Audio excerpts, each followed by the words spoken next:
All right. Hello. My name is Ethan Strickler. I'm an intern for North Korea Review, and today I'll be interviewing Mr. Oliver Gia. Oliver is a Kyoto-based graduate student pursuing his PhD in international relations at Ritsumeikan University. His research focuses on Japan, DPRK relations, and comparative foreign policy. He works as a regular contributor as well and as the social media editor for NK News, a specialist North Korean news and analysis website headquartered in Seoul, South Korea. And today we'll be discussing his article that he is being coming out in our spring issue, "The Pragmatic Nationalist: Assessing Japan's North Korea Policy Under Abe Shinzo." So thank you for taking time to talk with me today, Oliver. Yeah, pleasure being with you. Thank you for inviting me. Yeah, of course. So just to get right in, I thought it was a very interesting article discussing Abe's policy and thoughts towards DPRK, especially how you described his pragmatism. And so I think pragmatism in general is something maybe you can speak to. And should pragmatism be a trait that more politicians exhibit in international affairs and politics? And thinking about today, what do you think the pragmatic strategy for dealing with North Korea or the DPRK is in present day from the viewpoint of Japan? Yeah. Well, I think pragmatism is something that a lot of politicians think about, especially when dealing with international affairs. It has positives and I think negatives. I think the positive is that it can allow you to navigate through difficult situations and possibly achieve goals that might have been previously seen as impossible or hard to get.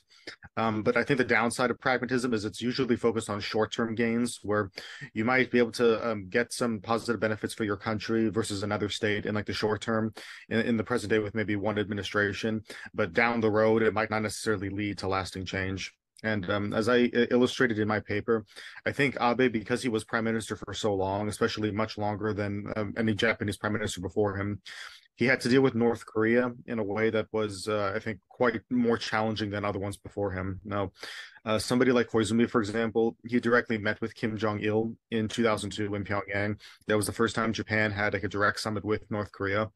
But after that, when the abduction issue became such the main focus between Japan and North Korea, that's when we really saw things, both sides sort of butting heads with each other. So, Japan, until to this day, they say that the abduction issue is not resolved, that there are still Japanese nationals being held in North Korea.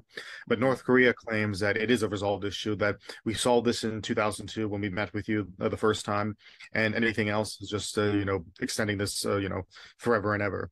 So, in a situation like that, I think Abe was very pretty much pressed against the wall. He had very few cards to play, and I think that's why, depending on the situation, he did everything from low-level talks with North Korea, such as in the 2014 Stockholm summit, towards, as we saw towards the end of his administration, bolstering military ties with the U.S. and trying to boost Japan's self-defense. So that sort of leads to the other question about what's the pragmatic strategy with North Korea in the present day. Right. On this issue, I'm unfortunately a pessimist. I think it's whether it's like the U.S., South Korea, or Japan, there seems to be very little headway that either of these states can make with North Korea at the moment. So, Right. for the time being, it just seems to be less self-defense and maintaining the status quo. Now, unfortunately, that means that I think the abduction issue is going to still be unresolved for a very long time, and it's honestly, it can be argued if it can even be solved. I think Abe he did the best that he could, Right. and I think that now, unfortunately, that he's no longer with us. I think Japan is going to find this to be much harder to deal with. Right. And as you said, with your thinking that there's a low chance of ever being resolved, do you think it will still be a key issue between Japan and the DPRK moving forward? Or do you think Mhm. because of this low likelihood of it being resolved that it will kind of get pushed away and Japan will focus more on, like you said, like security and other things? I think for the time being, Japan is going to focus mostly on security, and also it's going to focus more on boosting relations with the U.S. and South Korea. It's two democratic allies, where these are states where obviously they can gain something out of this relationship, and they can, have benefits for Japan. But with North Korea, so Abe, Suga, and Kishida, they've all said that they're willing to meet with Kim Jong Un with no preconditions to have a summit anytime, anywhere. But that seems to be very similar to the U.S. line that we've been seeing. We're also the Biden administration is also saying the same thing. But Right. North Korea won't return to the negotiating table unless they think that they can get something out of it. So the closest that they got was with the Stockholm summit in 2014, and I do get into that to my paper a little bit, where this was the first time North Korea promised to investigate into the abduction issue in exchange for sanctions relief. And Japan did give them sanctions relief. They were very patient with North Korea. They gave them as much time as possible. But unfortunately, Kim Jong-un betrayed that goodwill by testing a nuclear weapon in 2016. So Japan Right. had no other option but to return to the sanctions regime. And I think they've been moving closer to the US ever since. Right. And as you mentioned, Japan is now trying to build up its relationship with the U.S., as well as recently there's been an effort between South Korea and Japan to rebuild their bilateral relationship and the trilateral relationship.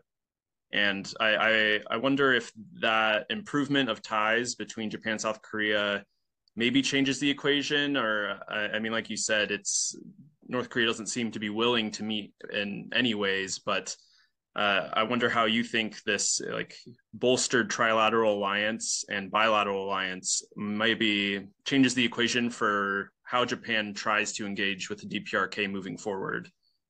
Yeah.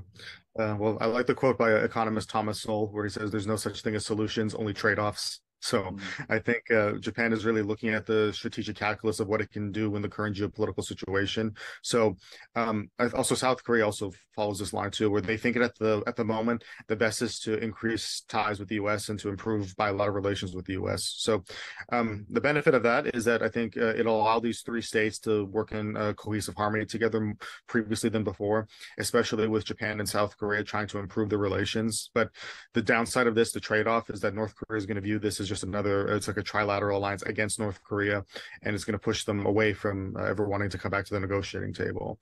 Now, as for the diplomacy between Yoon and Kishida, I think this goes back to what I said about pragmatism being very good Mm. for the short term. So, the Yoon administration, because in the stark contrast to the previous Moon administration, it views that the best way to defend against North Korea and to, I think, a lesser extent, China, is to have a better relationship with Japan and with the US. So, Right. that's very good, I think, for Japan right now. But the question is how long can this last? If the Democrats in South Korea take over in the next election, are they still going to continue these ties with Japan? Right. And seen based off of previous experience that it can go back and forth between the different administrations in South Korea. Right. I guess one of possibly my last question is, as you mentioned in the paper and mentioned earlier, unfortunately, Abe was assassinated last year. And I was wondering if his assassination does, really remove the vocal support for the abductees in the DPRK, or has his party or someone else in Japanese politics taken over in that role, or is it still too soon to kind of see how that's developed? Well, the abduction issue is interesting because it's one of the few areas where I think all parties of the Japanese government agree on this issue, where they agree that it's something important that needs to be resolved, and that North Korea having abducted Japanese nationals is obviously unacceptable and it violates international law. But Abe himself was really the stalwart champion of these abductees. Right. He pushed for this issue at a time when it was still not really 100% confirmed, and a lot of elements of Japanese politics, they view this as a conspiracy theory, where they Right. didn't actually believe these claims. But after the 2002 summit, when Kim Jong Il himself admitted to this happening, it couldn't be ignored anymore. And then ever since then, Abe, he used this issue. I think he had like an actual drive and an actual willingness to solve this issue, and I think he did genuinely care. But also, I mean, it's good for his own political image too. It was also very good for his campaigns and for him propelling himself to becoming prime minister. Right. But while Suga and Kishida, they want to continue that and they want to push progress on the abduction issue. There's very little they can realistically do, and they don't have like the decades of close relations with the families that Abe did. And I think the sad part is also is a lot of these family members are becoming very elderly and they're passing Right. away. The father of Megumi Yokota, who was the most famous abductee, he passed away only a couple years ago. And Mm. with his passing, and then with Abe's unfortunate assassination, it was really viewed as like a really severe blow to the abductee movement.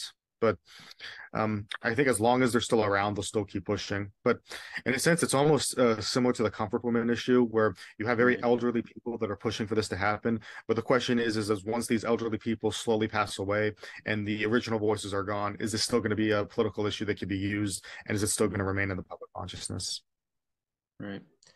Well, thank you for taking a few minutes of your day to speak with me about this, about your article, and kind of expanding on it a bit for our readers.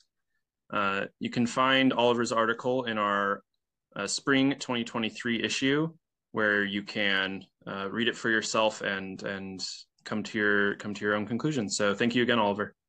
Thank you.